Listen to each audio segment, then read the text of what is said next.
long queues at filling stations are quickly becoming a regular sight in Nigeria. Despite being Africa's top oil producer, the country's main cities are suffering severe fuel shortages. It's somehow very bad. It's very bad.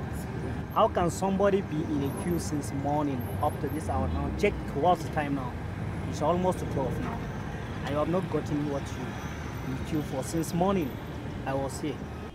The reason? Importers are struggling to get the dollars needed to make purchases.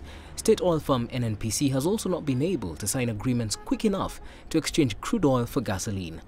Gasoline shortages have been a regular occurrence as the country struggles to make prompt payments to importers. The scarcity problem highlights the struggle that President Buhari is facing. He promised to end corruption and introduce efficient, transparent contracts between Nigeria and the world's oil refiners and traders. Some Nigerians, however, are unhappy at the pace of these promised changes. The president promised us that we're not going to have any problem when he comes. And what we're seeing here is really painful. About 3 days ago, we slept in the filling station to get fuel. Is a big problem. And without fuel, you can't really do well in this town, actually. So we are really advocating that they should try better. They are trying, but they should try better than what we're seeing now.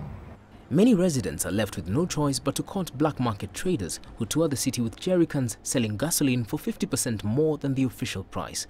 While Nigeria produces more than 2 million barrels per day of crude, it refines little of it. This leaves it reliant on gasoline imports that are price controlled by the government. Government is trying its best. There is a sabotage. The whole idea is sabotage.